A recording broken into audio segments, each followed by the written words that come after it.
Hi everyone, my name's Clare ONeil and I'm Labor's Shadow Minister for Financial Services, and I'm here today in beautiful Perth with two of my very good friends and Labor colleagues, Patrick Gorman, the member for Perth, and Matt Keogh, the member for Burt. We're here today for a really important reason, and that is that we're trying to give a voice to bank victims who have been neglected by the Scott Morrison government. We know that Scott Morrison never wanted a Royal Commission to happen, and that's why he voted against it 26 times. When he was forced, really kicking and screaming to come ahead and call a Royal Commission, he didn't give the Royal Commission enough time to do the job properly. And what that's meant is that only 27 victims have had their chance to have their say through the Royal Commission. Just one of those came from Western Australia. That's one person who's been affected by bank misconduct who's been heard through the Royal Commission process.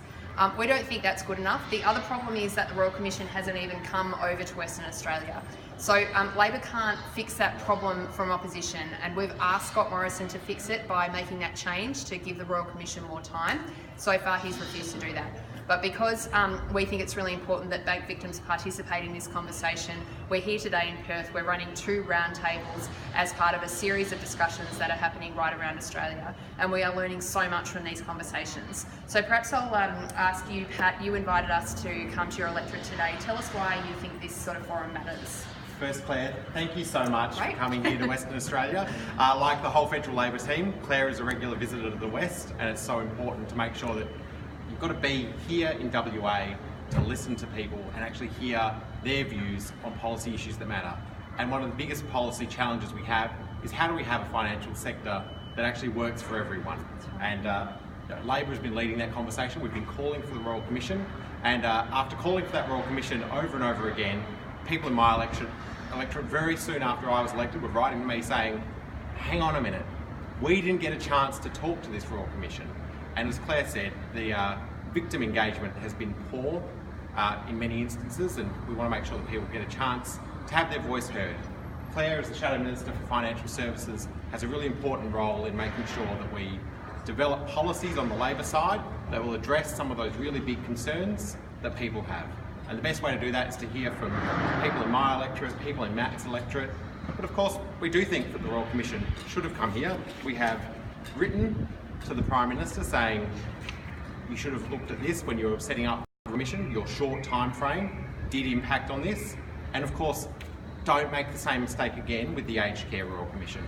That would be terrible to see the same mistake happen twice. Yeah. But Claire, just again, thanks for making sure you come and actually listened to our constituents and people of Western Australia. Yeah, no, I'm so pleased to be here. It's funny, being in politics, there's a feel sometimes that talking to ordinary people can't teach you much, and that is just so completely wrong. That's why I feel really frustrated that the Royal Commission hasn't spoken to bank victims enough. Every time I have a conversation with someone who's been really affected by misconduct in the banks, that really affects me, and it really drives me forward to make sure that we try to fix some of these problems.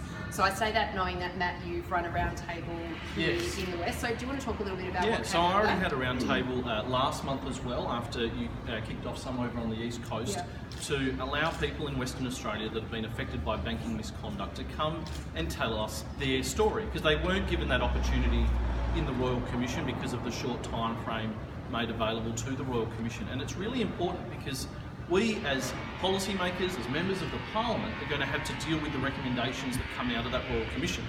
And it's important that when we do that, we're informed by the real world effects of how the banks have operated, how it's affected people in their actual lives. And in the forum I held last month, I got to hear from people who had seen domestic violence continue to be perpetrated against them and facilitated by the bank's misconduct in the handling of loans that had been taken out by a domestic violent partner against someone. We heard stories about how people were advanced credit on multiple houses when they were never going to be able to afford those loans, and it has resulted in financial ruin.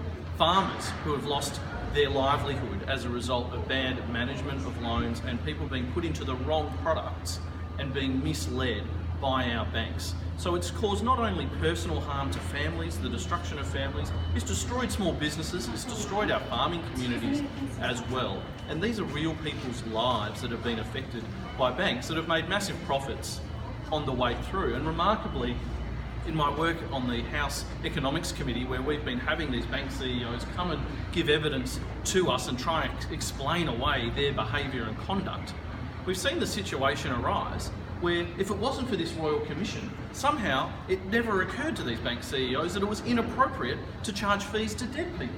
This has just been a phenomenal effort that we've seen so much misconduct come out through this Royal Commission. We knew it was there, but it's really unfortunate that we haven't had that opportunity as I've had last month, I know you've had with a number of roundtables around the country, and here today the three of us will have the opportunity of hearing how people's lives have been affected in a personal way by the misconduct of banks, so that we can take those stories, that understanding, into our policy development processes going forward as we respond to the recommendations that come out of this Royal Commission. Yeah, that's really well said, Matt. Thank you.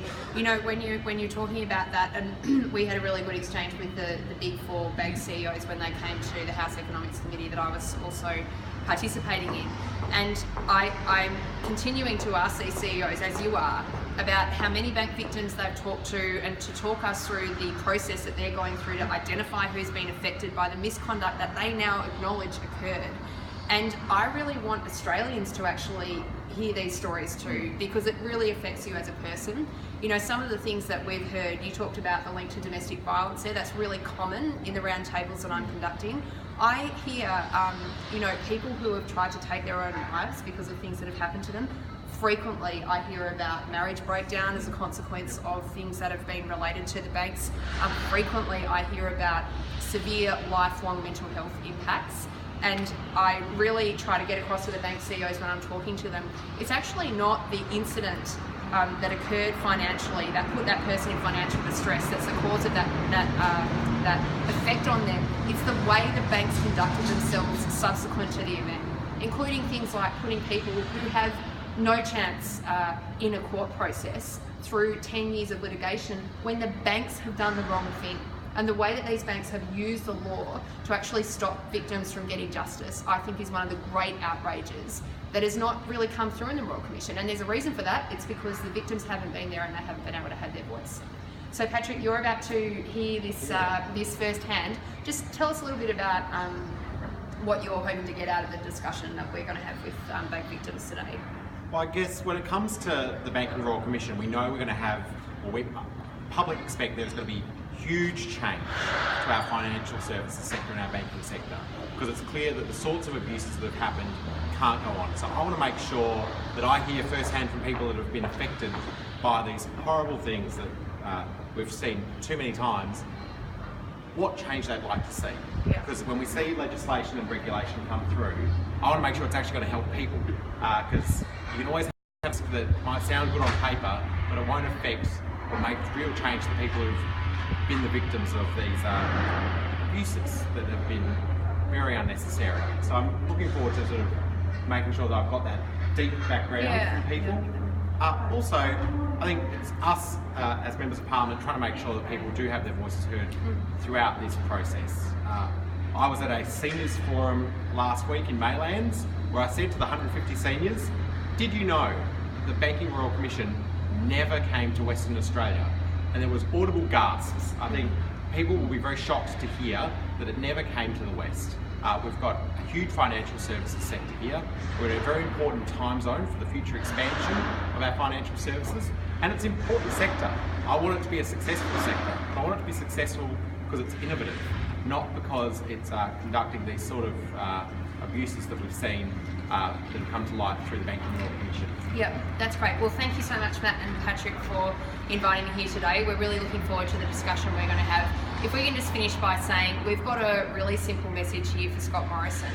The Royal Commission could have the opportunity to come to Western Australia, could have the opportunity to meet with more bank victims if Scott Morrison gave the Commission time to do that. Now, Bill Shorten's made it really clear where he stands. He wants to see the Royal Commission extended. He's been right there from the very beginning, leading this debate and pushing this forward. But the Prime Minister has been lagging behind. He never wanted this to happen, and it's Western Australians who are missing out as a consequence of that. So Scott Morrison, we want you to bring the Royal Commission here to Perth.